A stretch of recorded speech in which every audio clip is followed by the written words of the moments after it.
आपके अंदर परमेश्वर की आत्मा है। उत्साहित रहिए। आप है प्रभु का मंदिर, आपके अंदर प्रभु बसता है, आपके अंदर प्रभु चलता है, आपसे प्रभु बोलता है, आपसे प्रभु बातचीत करता है। सैटरडे हमारी अच्छी सर्विस होती है, हमारे लोग आ जाते हैं सुबह से और हम मिलकर चर्च भवन की सफाई करते हैं, फिर हम मिलकर आराधना करते हैं, मिलकर स्तुति करते हैं और सुबह का समय हमारा अच्छा होता है। दोपहर में हमारी बहनें आती हैं, वो भी टीम के रूप में काम करती हैं, प्रार्थना करती हैं। यहाँ पर प्रार्थना और प्रार्थना होता है। कलीसिया प्रार्थना से बनी है। तो कल पूछा गया व्हाट अबाउट द चर्च, आपको एक ऐसे बोलना है या समरी टाइप का आपको बोलना है। तो चर्च तो थोड़ा बहुत हुआ, पर उन्होंने अबाउट द पास्टर ज़्यादा बोला। तो जब आपको पास्टर के बारे में बोला जाता है तो आप पास्टर के बारे में बताइए, चर्च के बारे में बोला जाता है तो चर्च के बारे में बताइए। कई बार हम समझते नहीं हैं कि चर्च कौन है, चर्च क्या है। मेरा ये सब्जेक्ट नहीं है, पर मैं आपको थोड़ा सा बता रही हूँ। जब आप अज्ञानता से छूटोगे, आप मूर्खता से छूटोगे, आप अशिक्षा से छूटोगे, वचन की को बिना पढ़े बिना समझे आप प्रार्थना करते हैं, इसलिए आपकी प्रार्थना ऊपर नहीं जाती। परमेश्वर किसकी विनती सुनता है, परमेश्वर किसकी विनती नहीं सुनता, ये बहुत बड़ी बात है, बहुत बड़ी बात। अभी 3 दिन में भैया ने देखा होगा, बर्फ गिरा दो, ले बेटी, भले तुम्हारा कुछ भी यहाँ हुआ हो।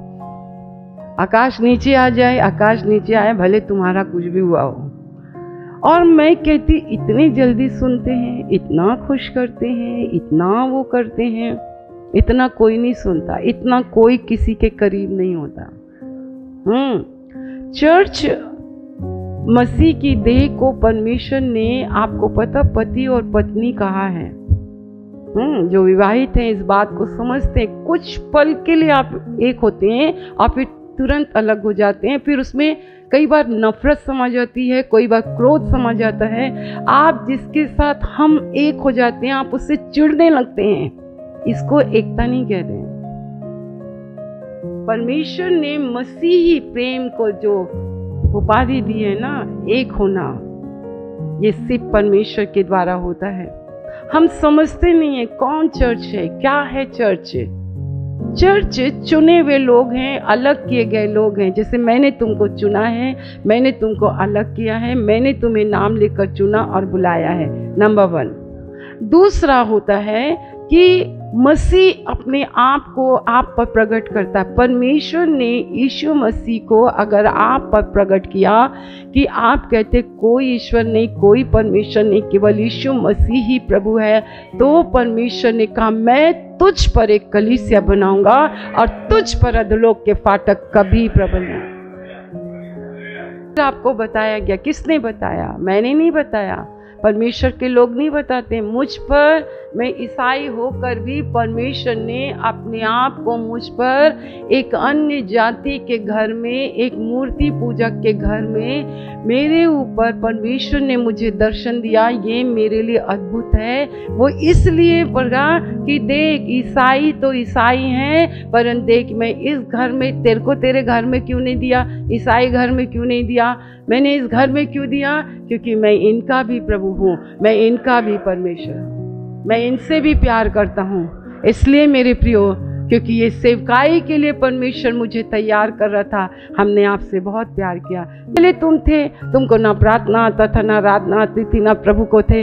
कभी भी तुम फोन कॉल करते, ये होता वो होता, हम झट चले जाते, भाग भाग के मैं चली जाती, आप फटाफट चली जाती, आप लोगों के लिए विनती करते करते करते करते करते हैं। और आज हम कह रहे अब खुद करो भाई। अपने बच्चे को 3 साल 4 साल के बाद उतारते हो ना गोदी से, कि नहीं उतारते हो? स्कूल छोड़ के आते हो, नहीं आते हो? वैसे ही परमेश्वर है।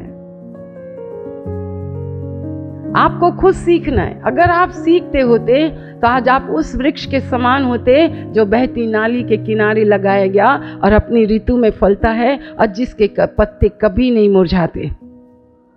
यहाँ तो मुरझाए हैं, क्योंकि हम सही नहीं हैं, हमारी शिक्षा सही नहीं है, हमने सही रीति से जो सिखाया गया हमने उसे किया नहीं। हमने इधर से खाया उधर से खाया, पर जहाँ से आपके सामने थाली रखी गई आप उस चीज़ को नहीं खाए।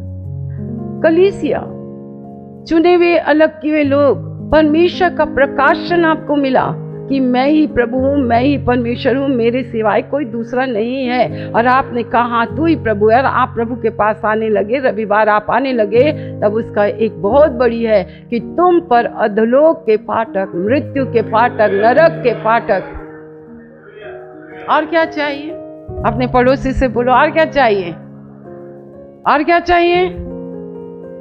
अधोलोक के फाटक तुम पर प्रबल नहीं होंगे, बीमारी तुम पर प्रबल नहीं होगी, संकट तुम पर प्रबल नहीं होंगे, समस्याएं तुम पर प्रबल नहीं होंगी, जल तुम्हें डुबा ना सकेगा, आग तेरे को जला नहीं सकेगी। चाहे कितने भी दुश्मन खड़े हो जाएं, विरोधी खड़े हो जाएं, तेरे सामने दस्तरखान बिछाएगा तो बिछाएगा, पर उससे बढ़कर उसी के सामने तेरा अभिषेक करेगा, और उस अभिषेक से तू उसके जुओं को तोड़ेगा। ये चर्च ऑफ लिविंग क्राइस्ट है, मसीह की जीवित कलीसिया है। हालेलुया। यहाँ मेरा परमेश्वर चलता फिरता, बातों का परमेश्वर है। मैं बातचीत में ज़्यादा ध्यान नहीं देती, मुझे नहीं अच्छा लगता बातचीत।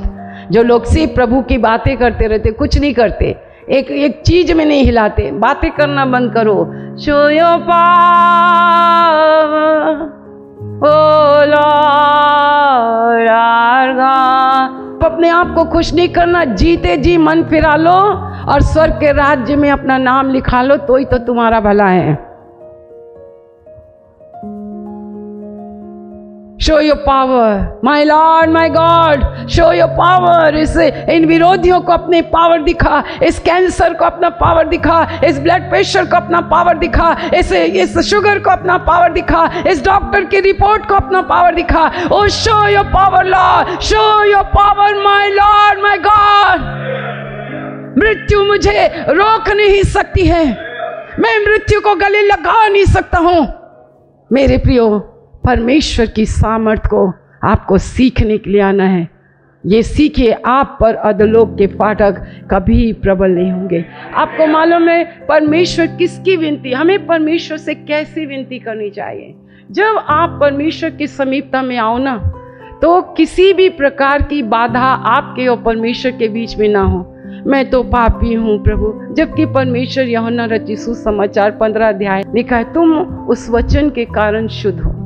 तीसरा वचन, तुम तो उस वचन के कारण जो मैंने तुमसे कहा है शुद्ध हो। बस ठीक है, जोर से पढ़ेंगे। तुम तो उस वचन के कारण जो मैंने तुमसे कहा है शुद्ध हो। हाँ, ये कौन कह रहा है? यीशु मसीह कह रहा है। किससे कह रहा है? जो उसके पास खड़े हैं, जो चेले हैं। आज प्रभु किससे कह रहा है? मुझसे कह रहा है, आपसे कह रहा है। तुम शुद्ध हो, किसके कारण? उस वचन के कारण। तुम उस वचन के कारण। कह कौन रहा है ये तो देखो, बोल कौन रहा है ये तो देखो। तुम्हारा पासबान क्या कहानी बता रहा है? अपनी बातें बता रहा है, अपनी जन बातें बता रहा है। क्यों कह रहे तुम शुद्ध हो? तो प्रार्थना, निवेदन और विनती जब हम करते हैं तो हमारे सामने, परमेश्वर के सामने कोई चीज नहीं आनी चाहिए। उसने कहा है तुम शुद्ध हो, तो तुम शुद्ध हो। यहाँ पे परमेश्वर ना तो आपकी बात, आपको पता है हमारे और उसके विचार में बहुत जमीन और आसमान का अंतर है।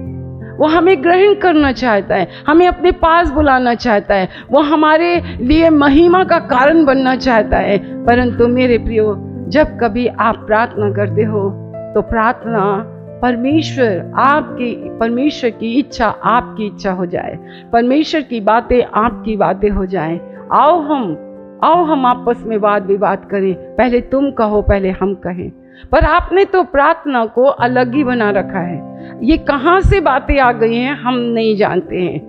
आप ये सोचते बुआ भी तो ऐसी प्रार्थना करती। नहीं, हम कभी किसी मनुष्य को श्राप नहीं देते हैं। आपके अंदर की प्रवृत्ति, चर्च में आपका स्वभाव ऐसे ही होता है। आप उसी को डसते हैं जो आपके साथ भलाई करता है, आप उसी को डसते हैं जो आपसे प्रेम करता है, आप उसी को डसते हैं जो आपके कई गुनाह माफ करता है।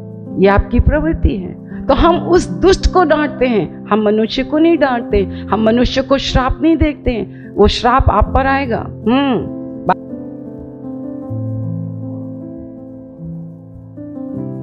वो प्रवृत्ति जो आपके अंदर है ना, वो चीजों को हम डांटते हैं, परंतु परमेश्वर उनकी विनती को सुनता है, उनकी प्रार्थना को सुनता है जो परमेश्वर को सम्मान देते हैं, इज्जत देते हैं, महिमा देते हैं, आदर देते हैं। Thank you Lord, thank you Lord. इस तेल और जल को छू लीजिए। यीशु के नाम से यीशु का लहू बन जाए, यीशु के नाम से यीशु का लहू बन जाए, यीशु मसीह नासरी के नाम से यीशु का लहू बन जाए, यीशु मसीह नासरी के नाम से यीशु का लहू बन जाए। आपके वचन की सामर्थ, पवित्र आत्मा की सामर्थ के द्वारा प्रभु वो खुदावंद ये तेल छू लीजिए। जो कोई बंधुआई में है, पाप की और शैतान की, निर्धनता की, रोग और बीमारी, यीशु के नाम से यीशु के लहू से नष्ट हो मेरे प्रभु, नष्ट हो जाए और उन्हें बाहर निकालिए प्रभु, उन्हें बाहर निकालिए मेरे परमेश्वर पिता, ताकि वो आपको जाने पहचाने, उनका जीवन आपके हाथों के द्वारा संवारा जाए, एक एक के ऊपर आपका हाथ पाया जाए। एक एक को छू लीजिए। जो कोई विश्वास से दिए लगाए वो चंगा हो जाए मेरे परमेश्वर। अगर अड़ोसी पड़ोसी कोई बीमार हो मेरे परमेश्वर, जब उन्हें दें वो भी चंगा हो जाए। हालेलुया। लोगों को परमेश्वर बाहर निकालिए अंधकार की शक्तियों से, और लोग आपकी शरण में आए और परमेश्वर आशीषित हो, और मेरे प्रभु परमेश्वर पिता उनके जीवन में आपका राज्य स्थापित हो। आपने सुना है, धन्यवाद। यीशु के नाम से, आमीन।